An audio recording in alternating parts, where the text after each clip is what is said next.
Entonces, vamos a iniciar el tema del día de hoy que se llama Vivir sin descuidarse. Y fíjense bien que la adoración y el servicio están íntimamente conectados, hermanos. De hecho, la palabra griega que se usa para esas dos definiciones es la palabra latreu.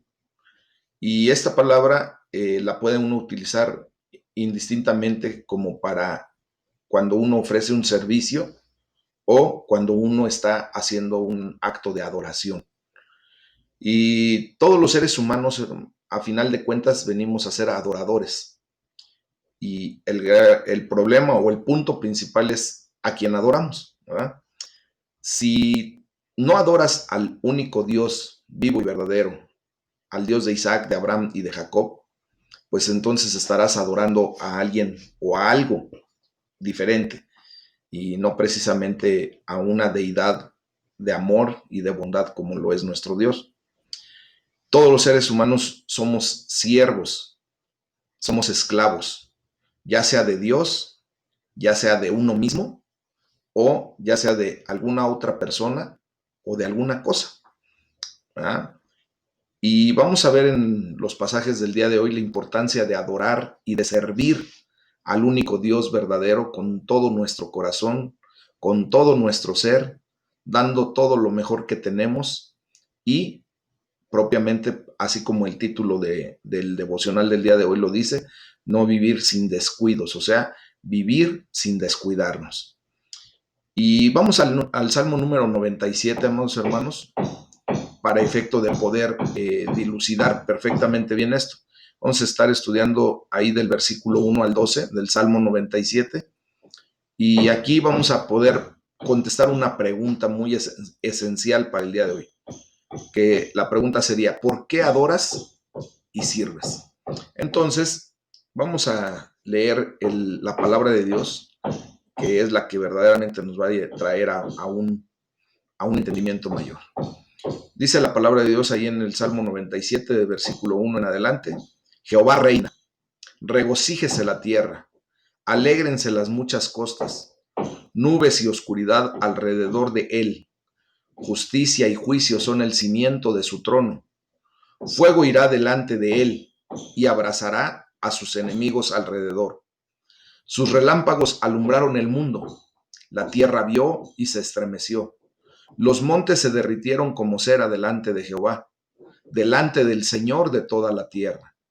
Los cielos anunciaron su justicia, y todos los pueblos vieron su gloria. Avergüéncese todos los que sirven a las imágenes de talla, los que se glorían en los ídolos. Póstrense a él todos los dioses. Oyó Sión y se alegró, y las hijas de Judá, oh Jehová, se gozaron por tus juicios. Porque tú, Jehová, eres excelso sobre toda la tierra. Eres muy exaltado sobre todos los dioses. Los que aman a Jehová aborrezcan el mal. Él guarda las almas de sus santos. De mano de los impíos los libra. Luz está sembrada para el justo y alegría para los rectos de corazón. Alégrense, justos en Jehová, y alaben la memoria de su santidad. Gloria a Dios. Fíjense bien qué bendición tenemos a través de esta palabra, ¿verdad? Porque aquí comprendemos que Dios está a cargo de su universo. El Señor es rey, dice el versículo 1. Y sí, si el Señor no reinara, la vida no tendría sentido. O sea, si Dios no fuera el que ejerce su poder y su reino en nuestras vidas, esta misma no tendría ningún sentido, hermanos. Así es que el hecho de que Él lo hace, o sea, de que Él reina, simplemente nos lleva a tener un regocijo, porque entendemos que Él está haciendo lo que le corresponde hacer. El salmista llama a toda la creación a que adore, a que nos postremos delante de Él. Y debemos alabar a Dios primero por quien es Él en sí mismo, y segundo por aquello que tú y yo hemos visto que ha hecho, ¿verdad? Entonces, es por ser Dios quien es, por lo que Él actúa trayendo la protección, la liberación, la guía y la alegría para todos y cada uno de nosotros como su pueblo. Amén. Entonces, vamos a ver cómo desglosamos esta condición respecto a lo que acabamos de hablar y de leer. Primero, Dios es nuestro protector. Dios es tu protector. Él guarda tu vida, Él protege la vida de sus fieles, dice la palabra de Dios. Dios es tu libertador. Él te libra de la mano de los impíos, puesto que nos arranca de sus manos, de sus garras. Recordemos que nosotros anteriormente, antes de venir a los pies de Cristo, pues desgraciadamente estábamos en una condición en donde el enemigo nos tenía atrapados, ¿verdad? Nos tenía en sus garras y hacía de nosotros lo que quería a través del pecado, hermanos. Pero la gloria sea para el Señor porque Él se ha convertido en nuestro liberador. También Dios es tu guía. Él arroja la luz sobre ti, te guía y te convence abriendo tus ojos. En otro de los salmos, en el Salmo 119, versículo 105, dice la palabra de Dios que lámpara es a mis pies tu palabra y lumbrera mi camino. Él es el que nos da guianza divina, hermanos, a través de su Espíritu Santo. Él es el que nos guía a toda verdad y a toda justicia. Y esto nos lleva a tener una condición correcta porque sabemos sobre qué sendero debemos estar, ¿verdad? Entonces, también Dios es tu alegría. Te da alegría para que puedas regocijarte en Él, o sea, sentirte pleno en Él y alabar su santo nombre. El versículo 11 dice que Él da alegría sobre los rectos de corazón. Y así que el salmista concluye y nos dice, alégrense en el Señor, ustedes los justos, y alaben su santo nombre. Es algo que nosotros tenemos que estar ah, haciendo constantemente, hermanos. Alegrarnos en Dios. ¿Por qué? Porque Él nos ha llamado justos. Recordemos que la justicia divina es la que ahora opera en nuestras vidas. Y de esa manera, por eso Romanos 5.1 dice, justificados pues por la fe, tenemos paz para con Dios por medio de nuestro Señor Jesucristo. Entonces, amados hermanos, la justicia divina va a venir a final de cuentas a poner orden en todo lo que hacemos, en todo lo que emprendemos y hasta en todo lo que nos hagan, ¿verdad? Entonces, tenemos que confiar en que la justicia de Dios siempre se va a manifestar en nuestras vidas. Y es por eso que podemos darle gracias a Dios por ser nuestro protector, mi libertad. Vamos a hacer este ejercicio. Vamos a levantar nuestra voz. Di con tu propia voz, Señor, gracias porque eres mi protector. Hazlo tuyo, hazlo personal. Porque eres mi liberador, porque eres mi guía, porque eres mi alegría. Amén. ¿Se dan cuenta cómo es bella la palabra de Dios y cómo nos lleva a entender correctamente el por qué debemos adorar y servir a Dios? Porque obviamente Él se convierte en el todo para nosotros. Y Él lo es todo para nosotros. Ahora, gracias a Dios que nos ha despertado esa conciencia y que nos ha abierto nuestros ojos espirituales para ver que verdaderamente es Dios el hacedor de nuestra vida, Él es el eje motriz de nuestra vida, en Él es en el que nosotros convergemos, giramos, ¿verdad? Y desarrollamos toda nuestra condición de vida para la gloria de su nombre. Cuando estábamos muertos en nuestros delitos y pecados, amados hermanos, pues eso era lo menos que podíamos ver.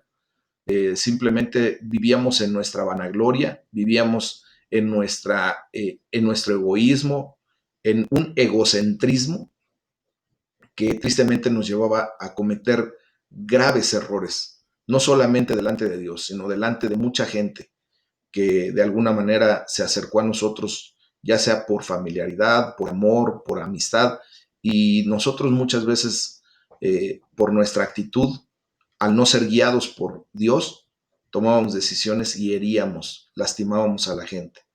Pero ahora el Señor se ha convertido en nuestra guía y eso nos trae alegría porque cuando tú y yo caminamos por el camino que Dios estableció para cada uno de nosotros, venimos a ser plenos, llenos, felices, ¿verdad? Y nos da mucha alegría esa condición, hermanos. Ahora vamos a ver a quién adoras y a quién sirves verdaderamente. Vamos a leer del pasaje de la primera carta a los Corintios, del capítulo 9, versículo 19 en adelante. Y fíjense lo que dice la palabra de Dios. Vamos a estar leyendo hasta el versículo del capítulo 10, del versículo 1 al 13 también. Así es que vamos a estar en esa condición. La palabra de Dios dice en 1 Corintios 9:19, por lo cual, siendo libre de todos, me he hecho siervo de todos para ganar a mayor número.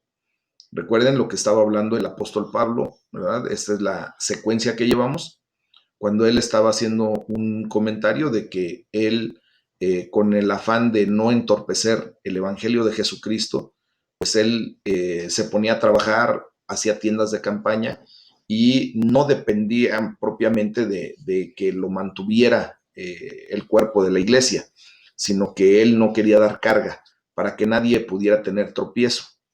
Entonces, dice la palabra de Dios ahí en el versículo 20, me he hecho a los judíos como judío. Nos está enseñando a cómo debemos actuar para poder proclamar las buenas nuevas, para poder llevar la palabra de Dios a otras personas. Dice él, me he hecho judío a los judíos para ganar a los judíos, a los que están sujetos a la ley, aunque yo no esté sujeto a la ley, como sujeto a la ley para ganar a los que están verdaderamente sujetos a la ley. Dice el versículo 21, a los que están sin ley, como si yo estuviera sin ley, no estando yo sin ley de Dios, sino bajo la ley de Cristo, para ganar a los que están sin ley. Dice, me he hecho débil a los débiles, para ganar a los débiles. A todos me he hecho de todo, para que de todos modos salve a algunos. Y esto hago por causa del Evangelio, para hacerme copartícipe de él. ¿No saben que los que corren en el estadio, todos a la verdad corren, pero uno solo se lleva el premio? Corran de tal manera que lo obtengan. Todo aquel que lucha de todo se abstiene. Ellos, los que corren, ¿verdad? Los que de alguna manera compiten en algún deporte, dice, ellos a la verdad para recibir una corona corruptible, pero nosotros, y eso aplica para ti y para mí, una incorruptible. Eso es lo que nosotros buscamos ganar, ¿verdad? Y que Dios ya la ha prometido para todos y cada uno de los que hemos depositado nuestra fe y nuestra confianza en Cristo. Dice el 26, así que yo de esta manera corro, no como para a la aventura, de esta manera peleo, no como quien golpea el aire, sino que golpeo mi cuerpo y lo pongo en servidumbre, no sea que habiendo sido heraldo para otros, yo mismo venga a ser eliminado. Dice el capítulo 10, porque no quiero, hermanos, que ignoren que nuestros padres todos estuvieron bajo la nube y todos pasaron el mar, y todos en Moisés fueron bautizados en la nube y en el mar, y todos comieron el mismo alimento espiritual, y todos bebieron la misma bebida espiritual, porque bebían de la roca espiritual que los seguía, y la roca era Cristo. Pero de los más de ellos no se agradó Dios, por lo cual quedaron postrados en el desierto. Mas estas cosas sucedieron como ejemplos para nosotros, para que no codiciemos cosas malas, como ellos codiciaron, ni sean idólatras, como algunos de ellos, según está escrito. Se sentó el pueblo a comer y a beber, y se levantó a jugar. Ni forniquemos, como algunos de ellos fornicaron, y cayeron en un día 23,000. Ni tentemos al Señor, como también algunos de ellos le tentaron, y perecieron por las serpientes. Ni murmuremos, como algunos de ellos murmuraron, y perecieron por el destructor. Y estas cosas les acontecieron como ejemplo, y están escritas para amonestarnos a nosotros, a quienes han alcanzado los fines de los siglos. Así que el que piense estar firme, mire que no caiga. No les ha sobrevenido ninguna tentación que no sea humana, pero fiel es Dios, que no los dejará ser tentados más de lo que puedan resistir, sino que dará también juntamente con la tentación la salida para que puedan soportar. Gloria a Dios, ¿verdad? Tenemos aquí una super bendición, hermanos, en esta palabra. Fíjense bien que hasta que el amor de Dios no cambia nuestra perspectiva, nuestra mentalidad, nuestra forma de ver hacia dónde vamos, ¿verdad? La mayoría de nosotros somos esclavos de nosotros mismos y de nuestros propios apetitos corporales, ¿verdad? De nuestra carne. Pablo es lo contrario, pero lo es por causa de Jesucristo. Pablo hizo esclavo a su propio cuerpo y se hizo esclavo de todos, dice la palabra de Dios, ¿verdad? Pero lo hizo no con una actitud vanagloriosa, sino para la gloria de Dios. Pablo nos dice ahí en el versículo 22, me hice todo para todos a fin de salvar a algunos por todos los medios posibles. ¿Qué nos enseña esto? Esto no significa que sea hipócrita, ni que no esté cómodo en su propio cuerpo, en su propia piel, ni que no sea capaz de ser él mismo. Tampoco significa que cambie el mensaje del Evangelio de Jesucristo para adaptarlo a la gente que le escucha. Su pasión era predicar el Evangelio y su propósito era ganar a tantos como sea posible. ¿Qué quiero decir con esto, hermanos? Que ustedes y yo tenemos que aprender a ver a la persona que Dios nos permite poder empezar a predicarle la palabra de Dios, con el objetivo, ¿verdad?, de que esa persona haga empatía o tenga empatía con nosotros, o nosotros ser empáticos con esa persona. Si nosotros, para predicar la palabra de Dios, vamos con nuestro orgullo, con nuestra arrogancia, con nuestra idea, nuestra forma de ser y de pensar, desgraciadamente esa actitud nunca va a ganar a un adepto para Cristo. Sin en cambio, cuando nos hacemos empáticos a esa persona y le escuchamos y entendemos cuál es su posición, cuál es su cosmovisión, qué es lo que piensa, qué es lo que de alguna manera le interesa, y empezamos a platicar con esa persona respecto a esa condición de lo que presenta, van a ver que hay empatía y entonces empieza a escuchar el mensaje que Dios nos manda a decirle. Pero si nosotros nos atrevemos a hacerlo a nuestra manera, queriendo ganar a un alma porque yo quiero y porque yo puedo y se hace como yo quiero, desgraciadamente ahí, lejos de ganarnos a un alma, la estamos tristemente haciendo a un lado del Evangelio de Cristo. Entonces, así como Pablo, que él aprendió a hacerse como los judíos, cuando estaba hablando con los judíos, aprendió a hacerse como los gentiles, cuando estaba hablando con los gentiles, era no precisamente porque él no tuviera una identidad y no supiera qué verdaderamente debería de ser o de actuar, y mucho menos como para adoptar costumbres equivocadas o malas que lo pudieran traer a situaciones de pecado. No, él simplemente se hacía empático con cada persona para que el evangelio que él presentaba tuviera efecto en la vida de la gente. Entonces, mientras que Pablo es intransigente en los asuntos que afectan al propio evangelio, ya sea en teología o en comportamiento de la persona, ese mismo celo por el poder de la salvación del evangelio es la causa de que haga él todo lo necesario, ¿verdad?, para las cosas que importan, para que la gente se convierta a Cristo. Entonces, entre el mundo de hoy, de ellos, ¿verdad?, de la gente que no era conversa, y mi mundo, él siempre trata de experimentar las cosas desde su punto de vista, desde cómo la gente a la que le vamos a llevar la palabra de Dios entiende las cosas. Y esto tiene una aplicación muy amplia, hermanos. Quizá incluso más allá de las áreas en las que está pensando Pablo mismo, ¿verdad? Para usar un ejemplo trivial, un ejemplo sencillo, hasta puede tener efecto en la ropa que se usa, en la forma en cómo se para uno, en el lenguaje no verbal, en el lenguaje corporal que uno genera cuando estás frente a una persona a la que le quieres hablar de Cristo, ¿verdad? Hay que cuidar todo eso y hay que orar para que Dios nos dé gracia delante de esa gente, que cambie hasta nuestra fisonomía en un momento dado para poder llevar el Evangelio de una manera correcta y que haya eficiencia en nuestra misión. Entonces, tenemos que ver todo eso para que la gente a la que le hablamos no sienta rechazo y pueda identificarse con nosotros, contigo, y pueda escuchar la palabra del Evangelio, ¿verdad? A mí me dio mucha curiosidad un día cuando estaba en el vapor, vi a un hombre completamente tatuado, todo su cuerpo estaba tatuado y hasta su cabeza estaba rapado. Y empecé a platicar con él y me dio mucha curiosidad porque era una persona afable, sabía y conocía mucho de la palabra de Dios, Entonces, en esa plática, resulta que él era pastor. Y sí, así también yo me quedé de a 6, ¿no?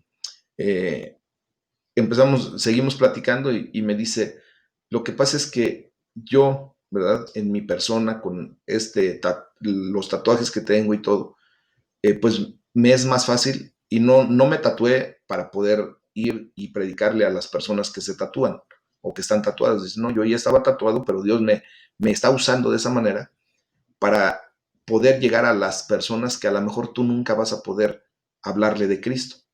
¿Por qué? Porque tú no tienes un solo tatuaje y ellos no se identifican contigo. Más sin en cambio, el punto es que conmigo se abren muy fácilmente porque me ven de una manera como si fuera su igual. Y hacemos empatía. Platicamos primero de las cosas de los tatuajes, de quién lo tatuó, de qué artista del tatuaje es mejor. Y eso me empieza a abrir la posibilidad para poder presentarles el Evangelio de la paz, de la salvación. Y con ese ejemplo quiero decirles a todos ustedes que habrá momentos en los que por su misma forma de ser, por su misma forma de pensar, Dios los va a utilizar para hablarle a cierto grupo de personas y a lo mejor a otro grupo no. Pero tenemos nosotros que, así como Pablo, buscar la manera de hacernos empáticos con toda la gente, ¿verdad? Para que pueda identificarse con nosotros y posteriormente escuchar el Evangelio. Así entonces, aunque Pablo estaba dispuesto a ser esclavo de todos, como lo dice él mismo, no estaba dispuesto a ser esclavo de sus propios apetitos, de su propia condición de la carne. Uh-huh. Dice él, antes bien, mejor la someto. Y muchas veces tú y yo tenemos que aprender a someter a nuestra carne para poder verdaderamente llevar el Evangelio correctamente. O sea, dar un buen testimonio. Pablo miraba la vida como una carrera. Acuérdense que Pablo también, Dios le da la capacidad de presentar a la iglesia como un cuerpo, ¿verdad? Como un edificio. Hace alegorías para que ustedes y yo podamos comprender de alguna manera las cosas espirituales desde un punto de vista en que es fácil digerir lo que él nos está diciendo. Él miraba la vida como una carrera y él se veía a sí mismo como un corredor que tiene que pasar por un entrenamiento estricto, hermanos. Y como un atleta, tenía que ser, no tenía que tener misericordia con su propio cuerpo para hacerlo su esclavo, de manera que habiendo predicado a otros, él mismo no acabara siendo descalificado del premio. Voy a darme a entender. Por ejemplo, un atleta sacrifica mucho y sobre todo sacrifica su cuerpo. Lo empieza a entrenar de una manera rigurosa, deja de comer comida chatarra, ¿verdad? A lo mejor lo que más le gusta, deja de consumir productos que le intoxican y que lo llevan a no tener un correcto desempeño, duerme, deja de desvelarse, deja de andar de parrandero y somete su cuerpo para poder realizar la actividad física a la que está siendo llamado, ¿verdad?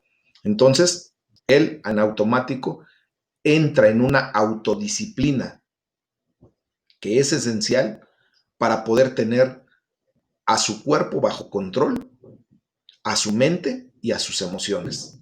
Y de esa manera poder entrenarse de una manera estricta para él buscar el premio.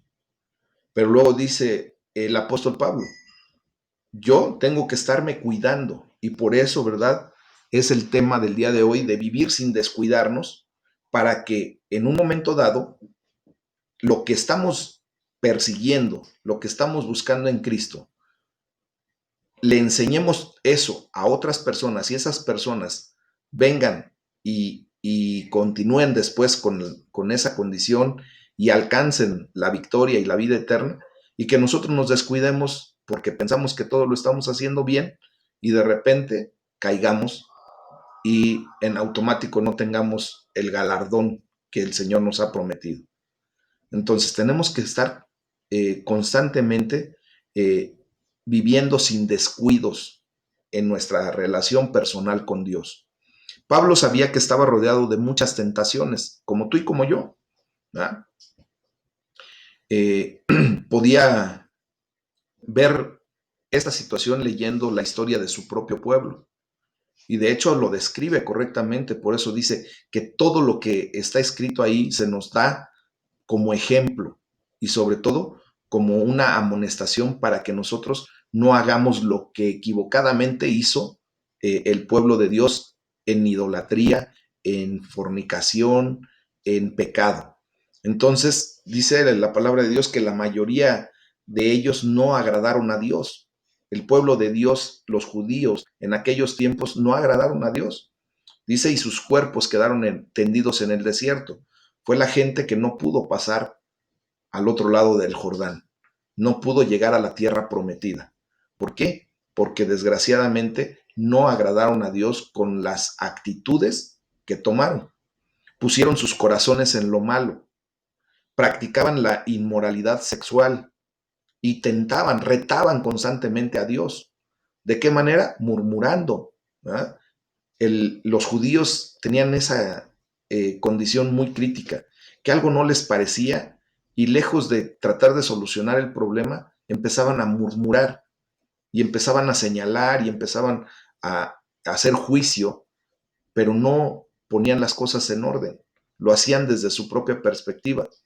Entonces, tenemos que procurar no generar ese tipo de condiciones, porque eso destruyó al pueblo judío en su momento.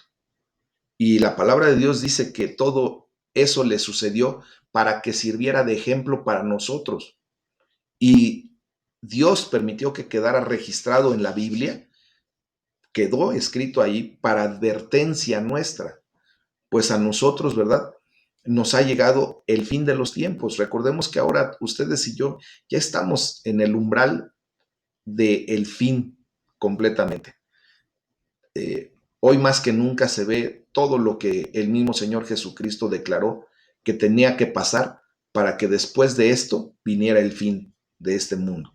Entonces, por lo tanto, si alguien piensa estar firme, tenga cuidado de no caer, porque no sabemos la hora en que seamos llamados delante de la presencia de Dios y que no nos agarre desprevenidos y que nosotros que hemos predicado el Evangelio, que ustedes empiezan a hablar de la palabra de Dios, le empiezan a decir a una o a otra persona, mira, Cristo te ama, ven a los pies de Cristo, arrepiéntete, conviértete de tus malas acciones y ven al amor de Dios.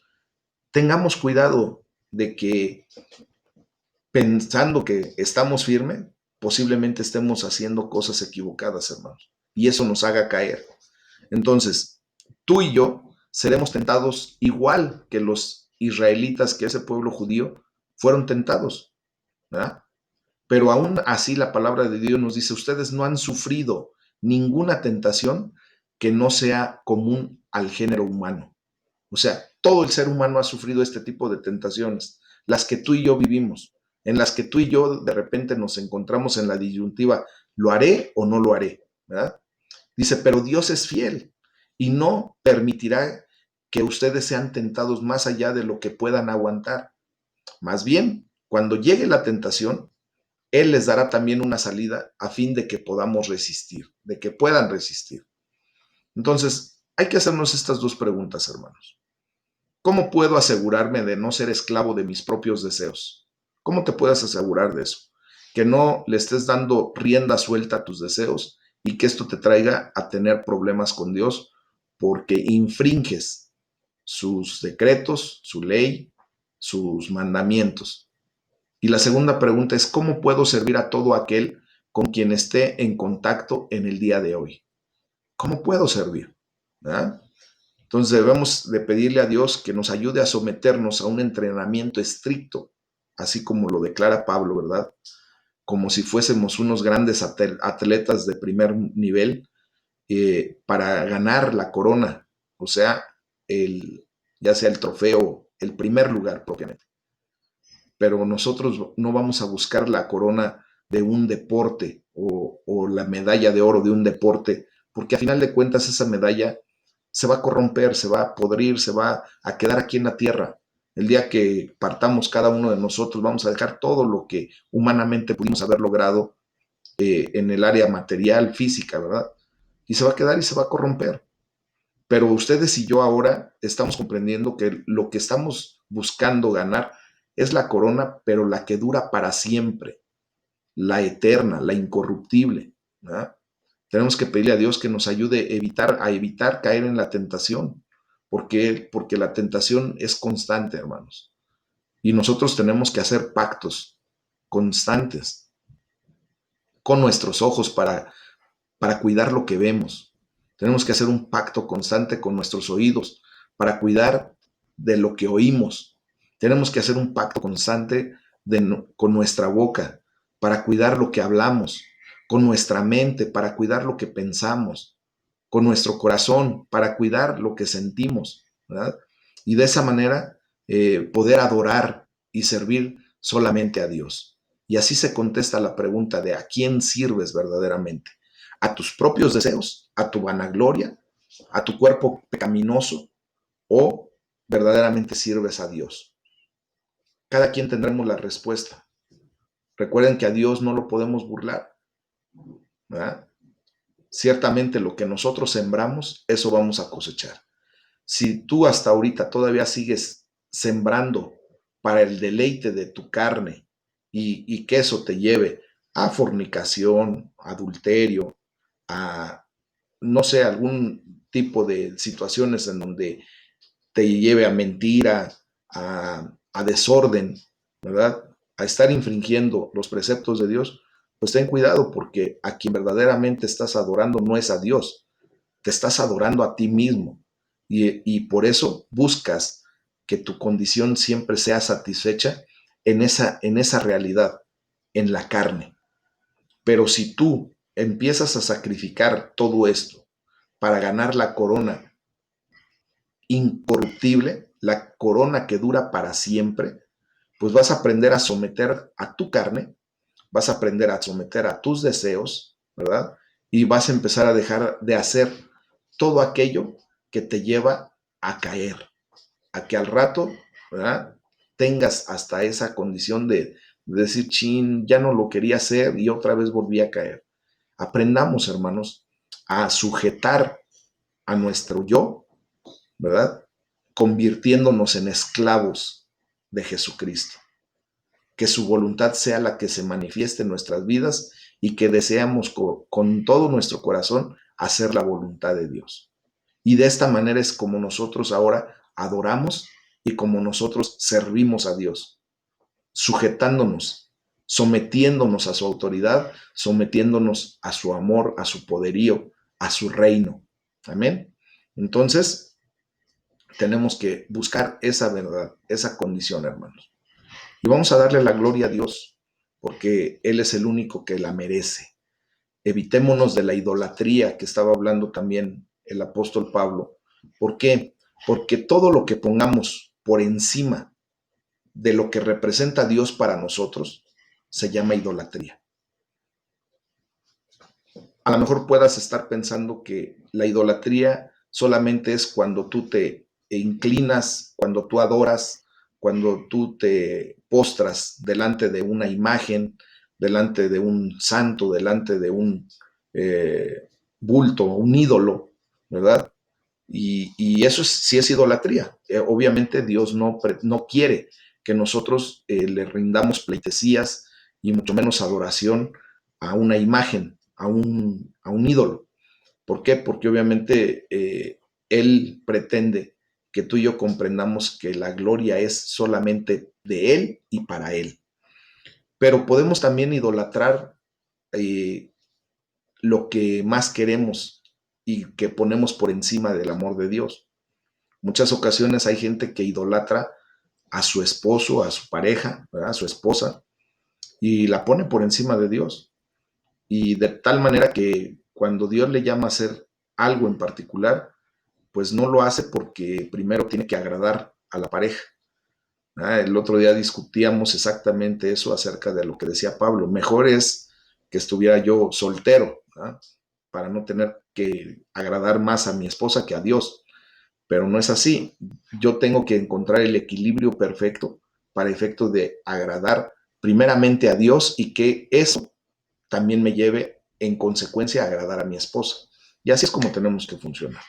Entonces, muchas ocasiones ponemos por ídolos a nuestros hijos, ¿verdad? Los idolatramos de tal manera que buscamos la manera de que vivan en una especie de burbuja, que no les pase nada, que no los toque nadie, pero muchas veces nos damos cuenta de que estamos poniendo por encima de Dios hasta la vida de nuestros hijos, nuestra vida misma, cuando nos volvemos ególatras, ¿verdad? Y entonces empezamos a caer en la garra del enemigo a través de la idolatría. Tú y yo tenemos que ser libres de todo eso, hermanos. Pongamos a Dios por primer lugar en toda nuestra existencia. Y dice la palabra de Dios, busca primeramente el reino de Dios y su justicia. O sea, pon en primer lugar a Dios en todas tus cosas. Dice, y todas las demás, todo lo demás que tú necesites va a venir por añadidura, porque Dios sabe las necesidades que tú tienes y Dios va a poner todo eso en orden.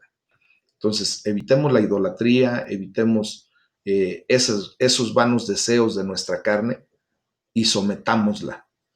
Hagámosla esclava a nuestra carne de nuestro espíritu, porque nuestro espíritu siempre va a buscar y está deseoso de ser el esclavo de Jesucristo. Amén. Y van a ver cómo empezamos a vivir una realidad y una diferencia.